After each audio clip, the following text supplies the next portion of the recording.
በስመ አብ ወወልድ ወመንፈስ ቅዱስ አሃዱ አምላክ አሜን። እንደምን አደራችሁ? እንደምን ሰነበታችሁ? እግዚአብሔር ይመስገን ደህና ነኝ። ዛሬ በክፍለ ትምህርት አንድ በልሳነ ግእዝ የግእዝ ቋንቋ ትምህርት እንጀምራለን ማለት ነው። በዚህ ክፍለ ትምህርት የምናየው ምዕራፍ 1 የግእዝ ቋንቋ ፊደላትና የግእዝ ቁጥሮች ነው። በዚህ ምዕራፍ ውስጥ ስለ ግእዝ ቋንቋ ፊደላት እና ስለ ግእዝ ቁጥሮች በሰፊው የምናየው ይሆናል ማለት ነው። በዛሬ ክፍለ ትምህርታችን የምናየው ግን ግእዝ ማለት ምን ማለት ነው የሚሉትና የግእዝ ቋንቋ ፊደላት የሚባሉትን የምናየው ይሆናል ማለት ነው። እንግዲህ ግእዝ ማለት ምን ማለት ነው የሚለውን የመጀመሪያውን ጥያቄ ለመመለስ ስንሞክር ግእዝ የሚለው ቃል በሚጻፍበት ፊደል ልዩነት ወይም በውስጡ በሚይዛቸው የፊደላት መለያየት ምክንያት የተለያየ ትርጉም የተለያዩ ምሁራን ይሰጡታል። የመጀመሪያው ግእዝ የሚለው በአልፋው አ ፊደል የሚጻፍ ከሆነ ይህም ማለት ትርጉሙ የመጀመሪያ ቀዳማዊ የፊደል የቋንቋ የዜማ ስም መሆኑን ይገልጽልናል ማለት ነው። ይህ ግእዝ የሚለው ደግሞ የተገኘው ደግሞ ግእዘ ወይም ገአዘ ከሚለው የግስ ሲሆን ይህም የተጻፈው ግእዘ ወይም ገአዘ የሚለው ግን በአልፋው አ ነው ማለት ነው። ስለዚህ ስለ የቋንቋን ስም ለመግለጽ ከሆነ የምንጠቀምበት የቋንቋን የፊደልን የዜማን ስም ለመግለጽ የምንጠቀም ከሆነ በአልፋው አ የተጻፈውን አጻጻፍ እንጠቀማለን ማለት ነው። ነገር ግን ግእዝ የሚለው በአይኑ አ የሚጻፍ ከሆነ አዘነ፣ ተቆጣ፣ ተበሳጨ፣ ተጓዘ የሚል ትርጉም አለው ማለት ነው። ስለዚህ እኛ ቋንቋውን ለመግለጽ ከሆነ የምንጠቀምበት ግእዝ የሚለውን የመጀመሪያውን በአልፋው አ የተጻፈውን እንጠቀማለን ማለት ነው። በአይኑ አ የሚጻፍ ከሆነ ስለ ባህሪ ነው የሚገልጸው። ይህም ማለት ስለ ሐዘን፣ ስለ ቁጣ፣ ስለ ብስጭት ከሆነ ይሄ ባህሪ ነው እንጂ ስለ ቋንቋ አይገልጽልንም ማለት ነው። አብዛኞቹ ምሁራን አይ በአልፋው አ ነው የሚጻፍ ያለበት ይላሉ። አንዳንዶቹ ደግሞ አይ በአይኑ አ ሲጻፍ ነው ስለ ቋንቋው የሚገልጸው ይላሉ። ነገር ግን እኛ በትምህርታችን ግእዝ የሚለው በአልፋው አ ሲጻፍ የቋንቋን የፊደልን የዜማን ስም ስለሚገልጽልን ይህንን አጻጻፍ እንጠቀማለን ማለት ነው። የግእዝ ቋንቋ ፊደላት እንግዲህ የግእዝ ቋንቋ ራሱን የቻለ ፊደል አለው። ከሌሎቹ የሚለየው ግእዝ ቋንቋ ራሱን የቻለ ፊደል አለው፣ ራሱን የቻለ ቁጥር አለው ማለት ነው። መቁጠሪያ ቁጥር አለው። ፊደል ምን ማለት ነው የሚለውን እንመልከት። የመጀመሪያውን ጥያቄ እንመልከት እስኪ። እንግዲህ ፊደል ማለት ምን ማለት ነው ስንባል ፊደል ማለት ፈደለ፣ ጻፈ ከሚለው ግስ የተገኘ ሲሆን ትርጉሙም ደግሞ ጽሕፈት ማለት ነው። ጽሕፈት፣ አጻጻፍ ማለት ነው። ፊደል ማለት ጽሕፈት ወይም አጻጻፍ ማለት ነው። የግእዝ ቋንቋ ፊደላት በሁለት ይከፈላሉ። እነሱም አንደኛ መደበኛ የግእዝ ቋንቋ ፊደላት እና ሁለተኛ ሕጹፃን የግእዝ ቋንቋ ፊደላት በመባል በሁለት ይከፈላሉ ማለት ነው። መደበኛ የግእዝ ቋንቋ ፊደላት እንግዲህ መደበኛ የግእዝ ቋንቋ ፊደላት የሚባሉት ቅጥያቸውን ወይም አይጹቃቸውን ሳይጨምር 26 ናቸው። ቅጥያቸውን ወይም አይጹቃቸውን ሳይጨምር ማለት ሀ፣ ለ፣ ሀ እያል ብቻቸውን ስንቆጥራቸው ማለት ነው። እነዚህ አጠቃላይ የግእዝ ቋንቋ ፊደላት የሚባሉት ቅጥያቸውን ሳይጨምር 26 ናቸው። ለምሳሌ ቅጥያ የሚለውን ወይም አይጹቅ የሚለውን እንመልከት። የሀ ፊደል እስከ ቅጥያው እስኪ እንመልከት። ሀሌታ የሚባለው ፊደል የሚጀምረው ሀ የመጀመሪያው ከግእዝ ፊደል ነው። የመጨረሻው ደግሞ ሆ ነው። ሆ ሳብ ፊደል። ስለዚህ ከሀ እስከ ሆ ያሉት 7 ፊደላት አሉ ስንቆጥራቸው ማለት ነው። ይሄ ደግሞ የሀሌታ ፊደል ቅጥያ ይባላል ማለት ነው። ስለዚህ ሀሌታ የሚባለው ፊደል ራሱን ጨምሮ ስንቆጥር ከመጀመሪያው ከግእዝ ፊደሉ እስከ 7ኛው ፊደል ስንቆጥር የሀ 7 አይጹቅ ወይም ቅጥያ ያለው ይባላል ማለት ነው። የሌሎቹን ፊደላት እንደዚህ 7 ቅጥያ አላቸው። ነገር ግን የመደበኛ የግእዝ ቋንቋ ፊደላት የሆኑት 7 ቅጥያ ያላቸው ማለት ነው። ሕጹፃን ከሆኑ ደግሞ 7 አይደለም 5 ነው የሚሆኑ። እነሱን በቀጣይ ክፍለ ትምህርታችን የምናያቸው ይሆናል ማለት ነው። እንግዲህ የሀ የመጀመሪያው ሀ ግእዝ አንደኛ ፊደል፣ ሁ ካዕብ ሁለተኛ ፊደል፣ ሂ ሳልስ ሶስተኛ ፊደል፣ ሀ ሀ ራብዕ አራተኛው ፊደል፣ ሄ ሐምስ አምስተኛ ፊደል፣ ህ ሳድስ ስድስተኛ ፊደል፣ ሆ ሳብዕ ሰባተኛ ፊደል። እነዚህ አሁን የሀሌታ ፊደል ቅጥያዎች ናቸው ማለት ነው። ስለዚህ እያንዳንዱ ፊደል እንደዚህ ቅጥያ ያለው ማለት ነው። አሁን የሀ ሳልስ ፊደሉ ማን ነው ብንባል እንቆጥርና ሀ ግዕዝ ነው፣ ው ካዕብ ነው፣ ሂ ሳልስ ሶስተኛ ፊደል። ስለዚህ ሶስተኛው ፊደል የሀሌቷ ሂ ነው ማለት ነው። በዚህ መልኩ ሌሎቹንም መመለስ እንችላለን ማለት ነው። የግዕዝ ቋንቋ መደበኛ ፊደላት ቅጥያቸውን ጨምሮ 182 ናቸው። እንግዲህ 182 የመጡ ወይም ደግሞ 182 እንዴት አገኘን የሚለውን ለማወቅ መጀመሪያ እያንዳንዱ ፊደል የግዕዝ ቋንቋ እያንዳንዱ የግዕዝ ቋንቋ ፊደል 7 ቅጥያ ያለው ብለናል። መደበኛ የግዕዝ ቋንቋ ፊደላት የሚባሉት ደግሞ 26 ናቸው ብለናል። ስለዚህ 26 ሲባዛ በ7 ስናደርገው 182 የሚለውን ቁጥር ይሰጠናል ማለት ነው። የግዕዝ ቋንቋ ፊደላት ወይም የግዕዝ ፊደላት አቀማመጥ። እንግዲህ የግዕዝ ቋንቋ ፊደላት ራሱን የቻለ አቀማመጥ አለው። ሁለት አይነት አቀማመጥ አለው። አንደኛው ቀዳማዊ ኑባሬ ወይም የመጀመሪያው አቀማመጥ ይባላል። ሁለተኛው ደግሞ ዳህራዊ ኑባሬ ወይም ሁለተኛው አቀማመጥ ይባላል ማለት ነው። የመጀመሪያው አቀማመጥ የሚባለውን ወይም ቀዳማዊ ኑባሬ የሚባለውን ስንመለከት ይሄ አቡነ ሰላማ ከሳቴ ብርሃን የፊደላትን አቀማመጥ ከማሻሻላቸው በፊት የነበረው አቀማመጥ ነው። ይህ ደግሞ አበገደ እያልን የምንጠራበት ነው። የአበገደ አቀማመጥ በመባል ይታወቃል ማለት ነው። እንግዲህ ቀዳማዊ ኑባሬ ላይ የመጀመሪያው አቀማመጥ ላይ ወይም በመጀመሪያው በቀዳማዊ ኑባሬ ፊደላት በቅደም ተከተል ሲቀመጡ የመጀመሪያ ፊደል የምናገኘው አ ነው። አ የሚባለው ግን አልፋው አ ማለት ነው። ስለዚህ መጀመሪያ ላይ በቀዳማዊ ኑባሬ አልፋው አ የሚባለው ፊደል ይገኛል ማለት ነው። ሁለተኛ በ፣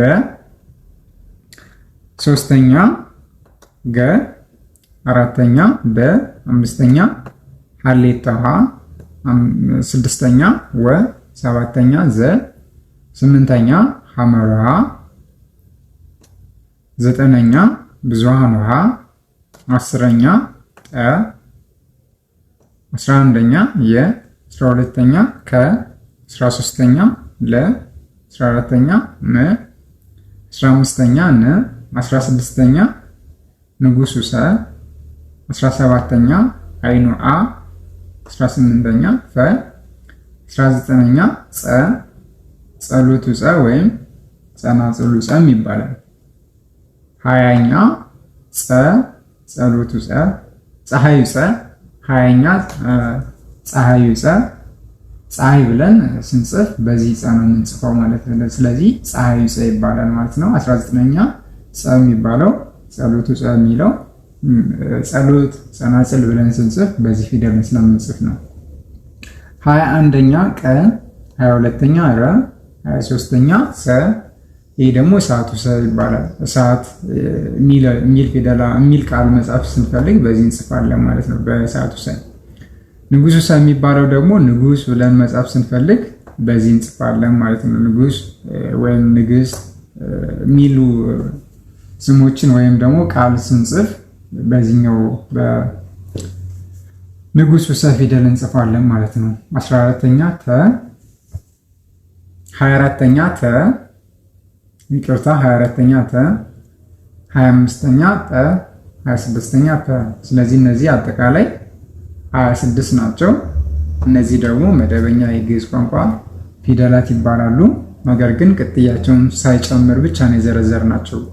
ቅጥያቸውን ከጨመርን ለምሳሌ የአልፋው አ ፊደልን ብንቆጥር አ፣ ኡ፣ ኢ፣ አ፣ ኤ፣ እ፣ ኦ እያልን እንቆጥራለን ማለት። ስለዚህ እንደ ሌሎቹም ፊደላት እንደዚህ እስከ 7 ድረስ ይቆጠራሉ ማለት ነው፣ ከግዕዝ እስከ ሳብ።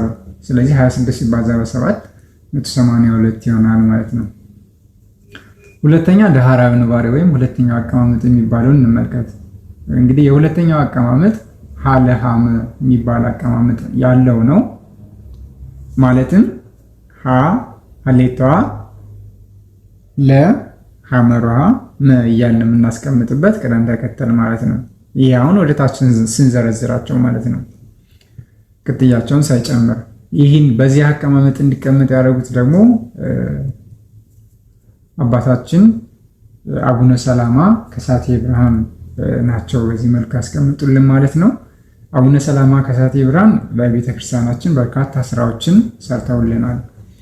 ከዛ ውስጥ አንደኛው ፊደላትን በዚህ መልኩ ማስቀመጣቸው ነው። ሌላኛው ደግሞ ወደ ግዕዝ ቋንቋ ከጽር ከተለያዩ ቋንቋዎች የተጻፉትን በተለያዩ ቋንቋዎች የተጻፉትን መጻሕፍት ወደ ግዕዝ ቋንቋ በወቅቱ ከነበሩ ሊቃውንት ጋር በመሆን ተርጉመውልናል ማለት ነው።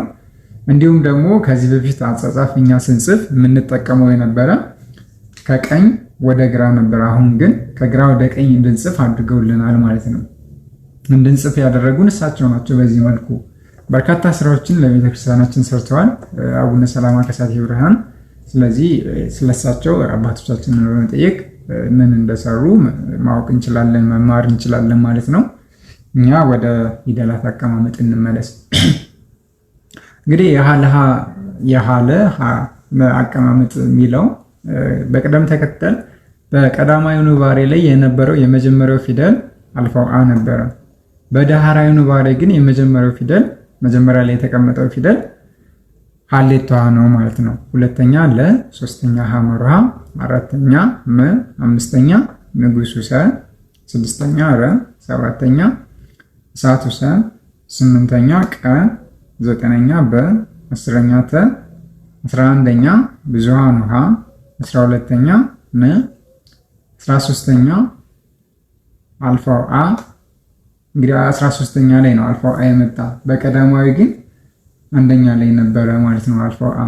14ኛ ከ፣ 12ኛ ወ፣ 13ኛ አ፣ 14ኛ ከ፣ 15ኛ ወ፣ 16ኛ አይኑ አ፣ 17ኛ ዘ፣ 18ኛ የ፣ 19 ደ፣ 20 ገ፣ 21 ጠ፣ 22 ጠ፣ 23 ጸሎቱ ጸ፣ 24 ፀሐዩ ፀ፣ 25ኛ ፈ፣ 26ኛ ፈ ናቸው።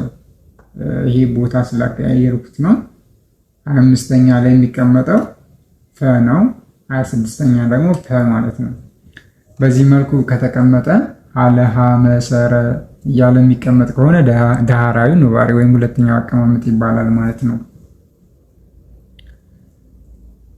እንግዲህ መደበኛ የግዕዝ ቋንቋ ፊደላት በቀዳማዊም ይሁን በዳህራዊ ቢቀመጡ እነዚህ አሁን የዘረዘርናቸው በቀዳማዊም በዳህራዊም ፊደላት የግዕዝ ቋንቋ ፊደላት ቢቀመጡም አጠቃላይ ግን 26 ናቸው። በመደበኛ ማለትም በቀዳማዊ ወይም በዳህራዊ የፊደል አቀማመጥ ቢቀመጡም እነዚህ ፊደላት የግዕዝ ቋንቋ ፊደላት ናቸው ማለት ነው። እነዚህ ደግሞ በሁለቱም አቀማመጥ ቢቀመጡም ቅጥያ ያላቸው እያንዳንዳቸው የሀሌታዋ ለምሳሌ በቀዳማዊ ኑባሬ አ የሚባለው ፊደል ወይም ደግሞ አልፋው አ ራሱን የቻለ ቅጥያ ያለው፣ በዳህራዊ ደግሞ በሁለተኛው አቀማመጥ ደግሞ ሀሌታዋ የሚባለውን ብንመለከት ራሱን የቻለ አቀማመጥ አለው ማለት ነው። በሁለቱም አቀማመጥ ቢቀመጡ ሁሉም ልዩነታቸው ምንድነው? የአቀማመጥ ነው። ግን ሁሉም የግዕዝ ቋንቋ ፊደላት ናቸው ማለት ነው። እንግዲህ ከነዚህ ውጭ ያሉት ደግሞ ሌሎችን በጊዜው እናያቸዋለን። በቀጣይ ስለ ሕጹፃን ፊደላት የምናይ ይሆናል ማለት ነው። ስለዚህ በዛሬ ትምህርታችን ያየነው ግዕዝ ማለት ምን ማለት ነው የሚለውን አይተናል። ግዕዝ የሚባለው ስለ ቋንቋው ለመግለጽ በአልፋው አ ፊደል እንጽፋለን ብለናል። ፊደል ምን ማለት ነው የሚለውን አይተናል። ፊደል ደግሞ ፈደለ ወይም ጻፈ ከሚለው ግስ የተገኘ ሲሆን ፊደል ማለት ጽሕፈት፣ አጻጻፍ ማለት ነው። የግዕዝ ቋንቋ ፊደላት ደግሞ ሁለት አይነት አቀማመጥ አላቸው። የግዕዝ ቋንቋ ፊደላት መደበኛና ሕጹፃን ተብሎ ይከፈላሉ። እነዚህ ደግሞ የግዕዝ ቋንቋ ፊደላት ደግሞ ሁለት አይነት አቀማመጥ አላቸው። ቀዳማዊና ዳህራዊ፣ የመጀመሪያው አቀማመጥና ሁለተኛው አቀማመጥ በመባል ይታወቃሉ። እነዚህን አይተናል ማለት ነው። ስለዚህ ለዛሬ የነበረን ትምህርታችን ይህ ነው። ያልገባችሁ ጥያቄ ካለ ኮሜንት ላይ መጠየቅ ትችላላችሁ። ለዛሬ ይበቃናል። ወስብሐት ለእግዚአብሔር ልዑል ወለወላዲቱ ድንግል ወለመስቀሉ ክቡር አሜን።